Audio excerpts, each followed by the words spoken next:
second for you. Getting closer. Except give you my heart. No, I ain't wasting time. Just tell me what you wanting, so I can make my way. I'll give it to you how you want it. You secretly. We don't have to hold hands and take walks in the park. That's not who we are. To you secretly. We don't have to stay up and plan a wedding day. I'm not even thinking that way. To you secretly. Hey friends, welcome to another episode of Getting Close Up, the show focused on independent artists and creatives.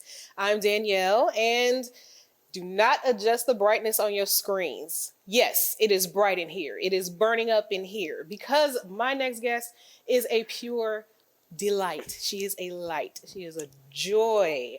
I have the pleasure of getting close up today with singer and songwriter Zee Underscore.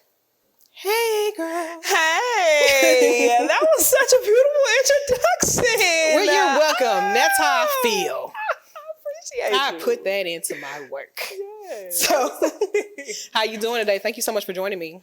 Yes, thank y'all for having me. Like, this is so beautiful. I'm so happy to be here. I'm doing really good. Like, it's real hot outside. I was gonna say, yeah. As soon as I came in here, I was like, outside is outside. This is in here. Let's do it. Well, we are gonna do it, girl. Yes. And what I'd like to start out with first is I did refer to light, and to segue into that, you have a very interesting profession. You're an electrical engineer. Yes, I am an electrical engineer. I am. How did you come into that? Oh, long story. Okay, so to make a long story short, I went to performing arts schools my whole life up until like the 10th grade. Okay. And then like my family started getting in more into my head, like, okay, like what are you gonna do after high school? You need to find something real to do. This is very cute. But we kind of need you to not live with us after this.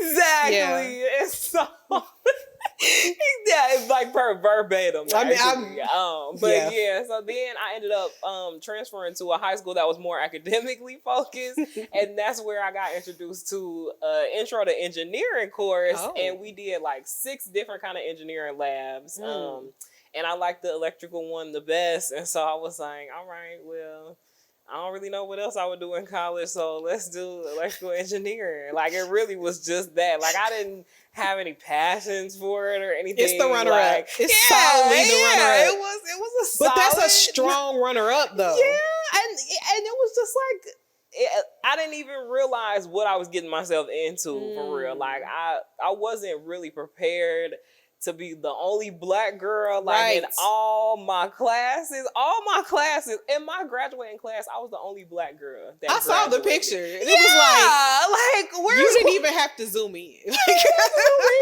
Oh, there she is. Yes, there she goes. Yeah. So that's how it happened, and now I'm still doing it today, and I'm grateful that I was able to have, I'm just grateful that I was able to be able to finish an electrical engineering degree because it's really hard. That is a very, very tough path to take. So you already got to have some smarts with you. Mm-hmm. Like, you got to be packing a serious, STEM base. Yeah, you would think, which I was unaware of because I was in performing arts school. I was going to say. Like, kindergarten, high school, middle school, like the only STEM I got was those last 2 years of high school, and I think that just goes more to show like that's where I'm meant to be. Like, I'm supposed to be here. You must be, because you can't start behind the 8 ball on that kind of thing and then just move into something like that. You really can't. That's just like deciding, you know what?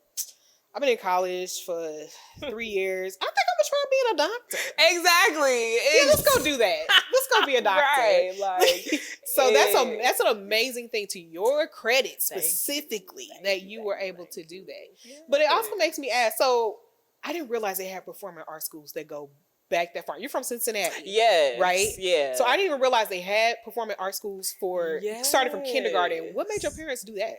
Do you know? So they went to the University of Cincinnati, and attached to it was a preschool. And from the preschool, I think they just knew people, other parents there that were sending their kids to this kindergarten, which just so happened to be like a like arts kindergarten type deal.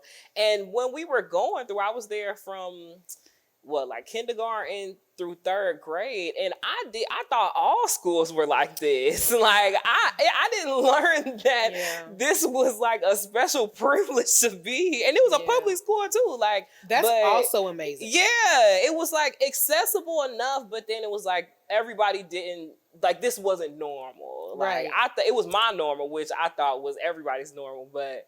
Yeah, it wasn't until I was in high school that I realized, like, oh, wait, like, you didn't have, like, drama and acting and dancing and all this stuff every day? Right. Like you were basically living in a set of fame. Yeah.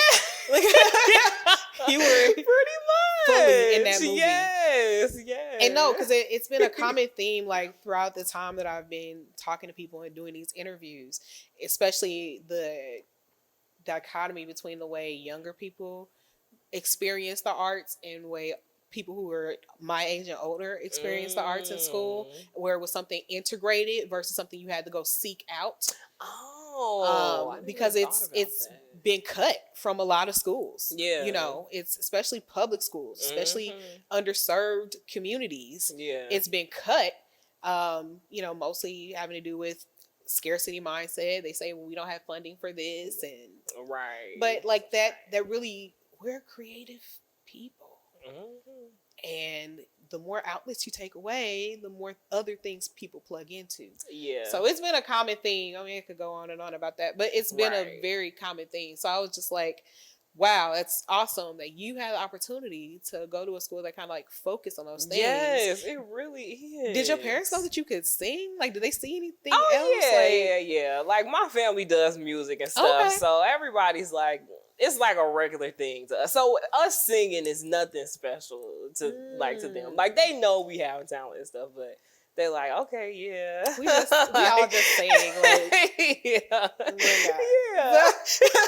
that's awesome though, because I know a lot of families where it's just like everybody's kind of talented. That's kind of the mindset, but it's extremely special. It is. It's very special.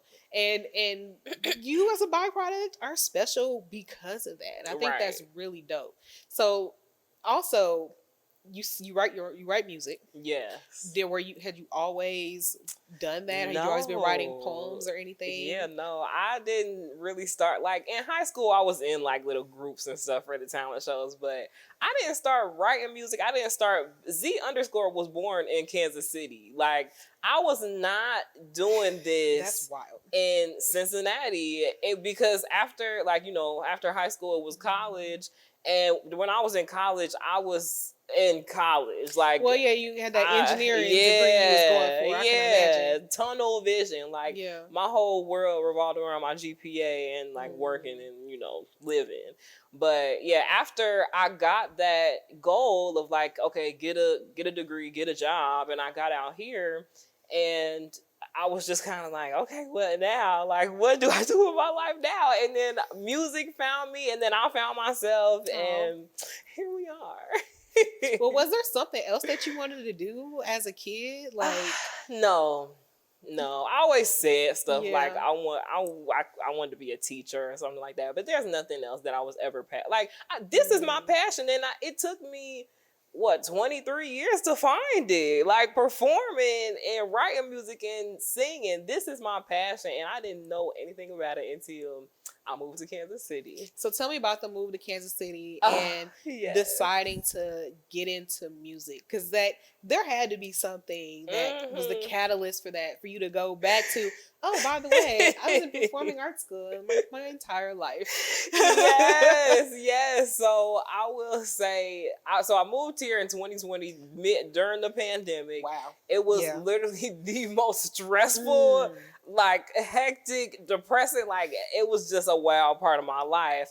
And I started my job working from home, so I couldn't even like meet coworkers or anything. I was just so isolated away from family for the first time in my life. Like no friends, no uncles, cousins, nothing, nobody I could call on.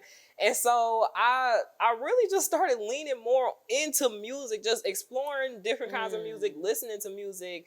Like, because I used to just listen to the radio and now be all the music I listen to. But ever since I moved here and was trying to like fill the time, fill the void, music started feeling that.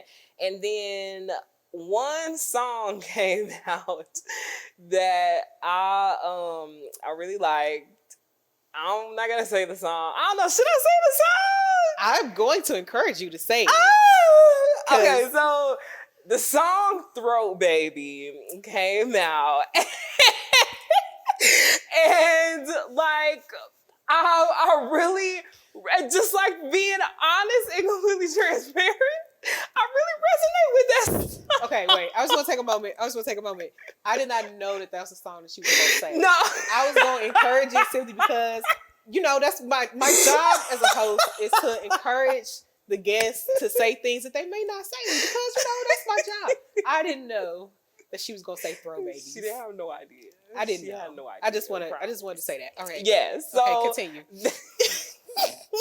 That song came out and I wrote a cover to it, like, singing and, like, just kind of putting my own spin on it because the topic resonated with me so much. We're just going to go whoosh. Yes, and then I ended up recording it. And the whole recording process, that was my first time recording anything. I did it, like, in my brother's closet studio, just like a DIY type setup. And I heard it, and I was like, oh, yeah. And then the whole recording process was so fun and new. So that really was like the catalyst to be like, oh, yeah, I want to start writing more music. I want to start writing like original music. And yeah. Well, if there had to be something great that came out of that song, I'm glad it's you. I'm glad it's you. I'm glad it's your career. That I am thankful for. When they say that there's a silver lining on every cloud, honey. It is. Yeah, It do be. It do be. So yes. Just being completely honest and open and transparent here. That is so great. Yes. It's so great on so many levels. And so you got here for work and you were isolated. There was a song that resonated deeply in your soul. And you ran with it. Now, going from that, though, to being in a new place without anybody to doing open mic nights. That's a very vulnerable thing. Like, how did you... Yeah, so... How did you get there, and what was your first performance like?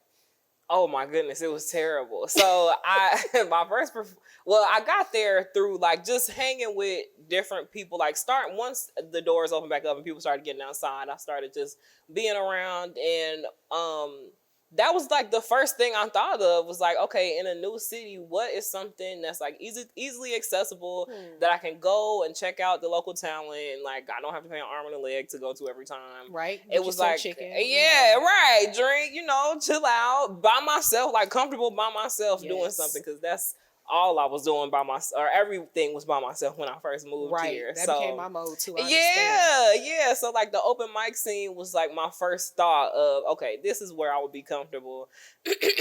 So my first performance was at Soul Sessions. And it was so bad. It was so bad. Like I gave my music to the DJ. The music was way too loud. I was like screaming over the mic, and the song was really short. So I ended up like having him replay it, and the seconds I just should have got off the stage. Like it was so bad. And then I walked back to my seat, and like it was an older lady like, oh, it's okay, honey. No. Yes, I know. Oh, no. I went to hide under a rock. You got the church pad. And I did. You got the She church gave pad. me the church It's okay, baby. And in my head, I'm like, wait, y'all, but I could really sing. Like, I could really sing. I'm like a real, like, I do this for real. I promise. I promise I don't suck.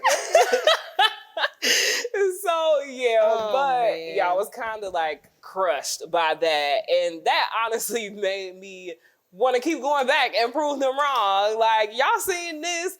Just wait till I keep coming back. Just wait till y'all see me next time. That takes something different. It takes something different to have that type of, because everybody has that moment. Mm-hmm. Like, all the great comedians have that time when they got heckled or they got booed. Mm-hmm. You know, the greats have been, you know, had the Sandman come get them off the Apollo stage. It's happened. You know what I'm saying? Yeah. It's definitely happened. So everybody has that moment. You had yours right on out the gate. You know, people were not having it. You know, it was during a pandemic and they felt like they was going to come out and risk their lives to see a show. You got to be good. They didn't like it. But that you kept coming after that. And that's like the most important part. So where does that tenacity and confidence come from? That tenacity and confidence, I think a part of it comes from wanting to be a people pleaser. Like, as bad as that may sound, just being honest with myself, I used to like not lean into that part of me, is like trying to please people, because at the end of the day, like, you can't please everybody. You really can't. I understand. And if you are, you're doing something wrong. Right, exactly. So I think like, but the gratification that I get, like, always from my teachers, if I get an A, like, I know I'm making them proud. Or like my parents, if I do a good thing, like, I know I'm making y'all proud. That overachiever, good student curse. Yeah. Is that what it is? That's what it is. Is that what it is? Okay. I relate to that. Yeah. I didn't always use my powers for good. I used to get away with a lot of stuff. Because my teachers liked me a lot. Interesting. But okay. I did not always use my powers for good. But like that whole thing of getting that appreciation, especially when, like you said, you grew up in a family where one of the best things about you was seen as normal, and not not spectacular, because everybody could do it. And so you still kind of need something that pushes you above and sets you apart. And when you get out in the world and people tell you, "Oh no, girl, you're great," and you don't have to be compared to your family or anybody else, that does something. That's that hit you need. You're having a realization right now. Yes. Okay. Yes. Oh my goodness. I wish I could rewind what you just said. Well, you'll have an opportunity to. Yes. That is so beautiful. You summed it up so eloquently. Like, I've been struggling with it myself my whole life. Like, honestly. Oh, that's it though. That's it. It's a big thing, and a lot of performers tend to kind of have that problem, and they try to find a way to set out or strike out on their own. So you coming out to Kansas City on your own, where you can shine the brightest on your own, makes sense. It's very scary, but it makes sense, your drive to want to have to do that. And the thing is that I didn't even plan this. I didn't know. Like, I never would have imagined myself in Kansas City, but I always was like, I'm leaving Cincinnati. Like, I just know I'm leaving Cincinnati. Yeah, I'm gonna be out of here. And it really took me being here to like find myself. Really. And I feel like you did. It's leaning into that a little bit more. What inspires your style of music? Oh, what inspires my style of music? I think the things that I go through in life inspire my style, and the different art forms that I see, just anything that I haven't seen before, I haven't heard before. Like, I just recently like joined more rock bands and started playing with like rock instruments and stuff. Okay. And they put me on to a lot of classic rock and even like more modern soft rock type songs that I never ever heard before. And I used that influence for the song that I recently just released called In the Way, out on all streaming platforms, Zee Underscore. It's out there. But yeah, like just art, different kinds of art that I come across that is new to me really inspires my art. And it's exposing yourself to different things is key. It is. When you have music in you, making sure that you are well-rounded, because everything's when you have music in you, it's it's not possible for everything to sound bad. Right. You're gonna find something, Mm-hmm. and that's what sets to me. That's what sets musicians and artists apart, is being able to find something in everything. Mm-hmm. So it's really key. But in getting into your songs, I want to ask you about Secretly. I might regret this because we just talked about Throw Babies. But girl, who had you down bad and going incognito? What was behind that song? I love it, by the way. So Secretly was actually written from. So the real situation in life was that he wanted to be secret with me. He wanted to keep me a secret. And so I wrote the song in the perspective of me wanting to keep him secret to like turn that table. To like make me feel better, because I was hurt by that situation, and the song just came out of that. So I was like, okay, well, let me see, like, could I even ever think in this mindset? Like, let me just put on this, like, make this story up to, like, you know, kind of reflect what's going on in my life, kind of. To kind of maybe, like, understand it. Yeah, to help it maybe hurt less. And that you therapized it, basically. I did. You kind of just like, turned it into something to help you understand what was going on. I did. That's dope. And I did. This conversation is so eye-opening. Nobody really ever asked me that before, and just saying it out loud, like, you actually really did get through hurt and pain with this song. Oh my God. We're gonna take a minute for her to collect.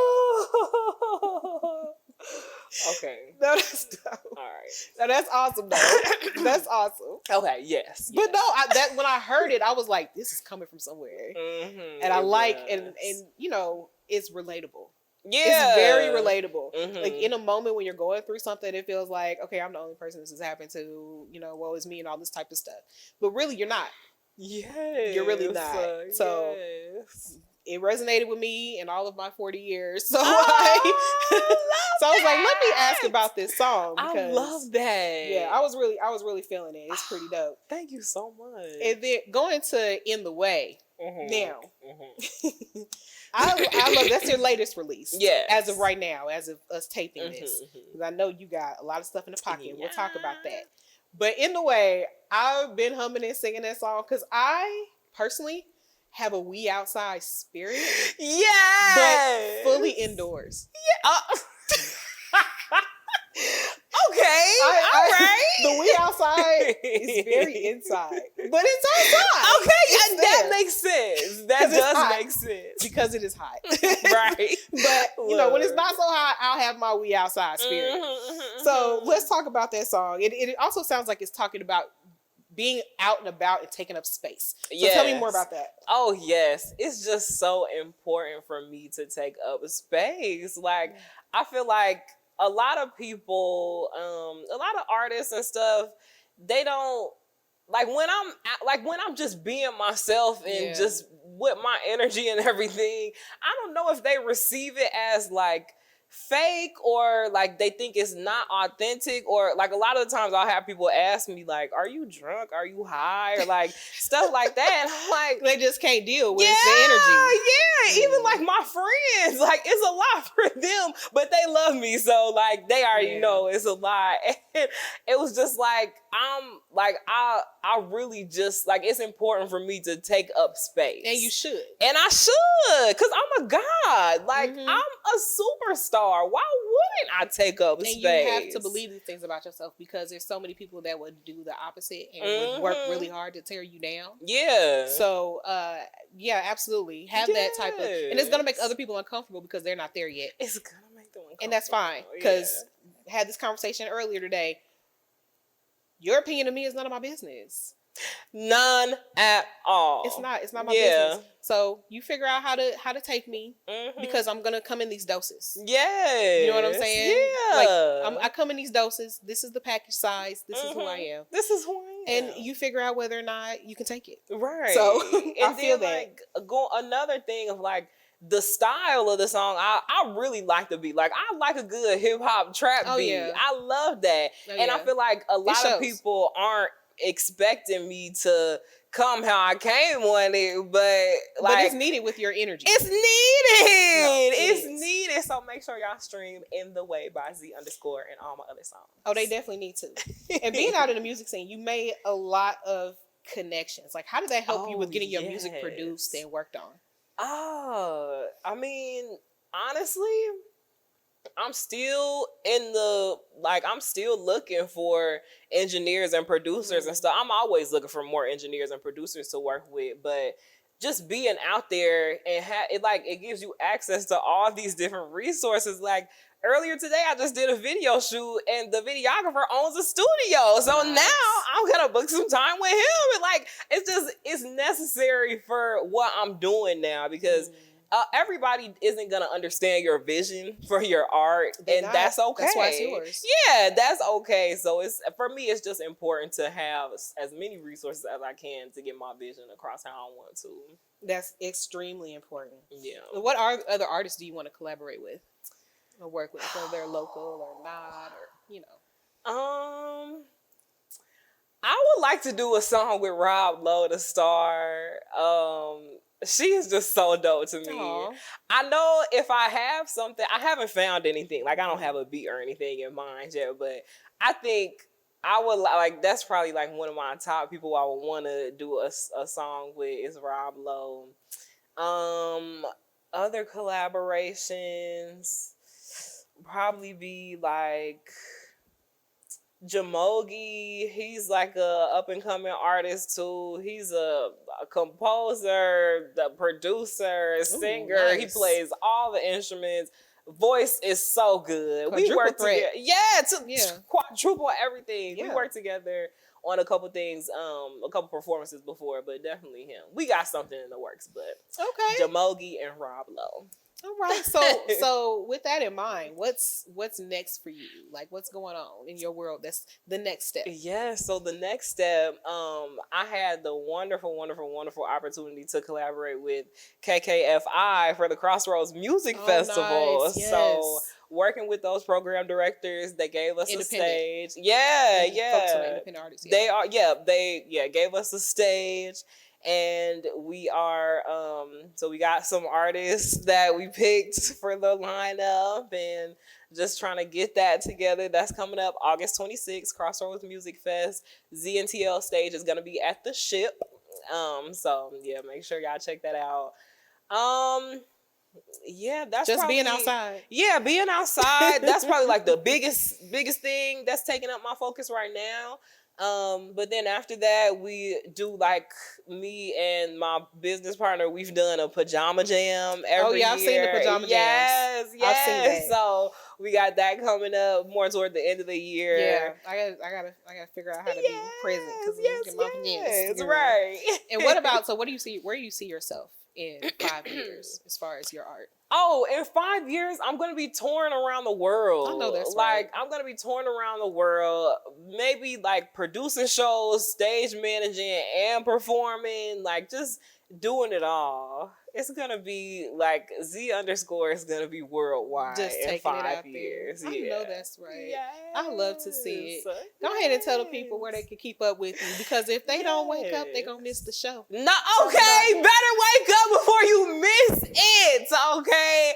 I'm Zee Underscore, y'all. Once again, y'all can find me on Instagram at Zee Underscore BEE1. Zee Underscore BEE1. That's Zee Underscore BEE1. If y'all like my energy, then go and follow me at Zee Underscore BEE1. Okay. On Instagram. And then ZEE, the word underscore spelled out on Facebook and YouTube and all streaming platforms, y'all. Well, my closing doesn't have any singing or rapping in it because I can't do that. However, I'd like again to thank my guest Zee Underscore for bringing her light and her energy and letting me sit in to have a chat with her today. All the links that she gave, which if you don't have them fully committed to memory to where you're singing them 10 minutes from now, will be in the description box below. So definitely check her out. If you had as much fun as we did today, make sure that you like, share, subscribe, comment, so we can keep bringing it to you. You know, new episodes of Getting Close Up are bi-weekly on Fridays. And next week, make sure you check out GCU Review. Yeah. Thank you guys so much for watching. You are the best. You are awesome. I thank you for everybody that watches, everybody that likes, everybody that shares, everybody that comments. You're the best. And I'll see you again soon for another close up. I'll be checking for you. Bye.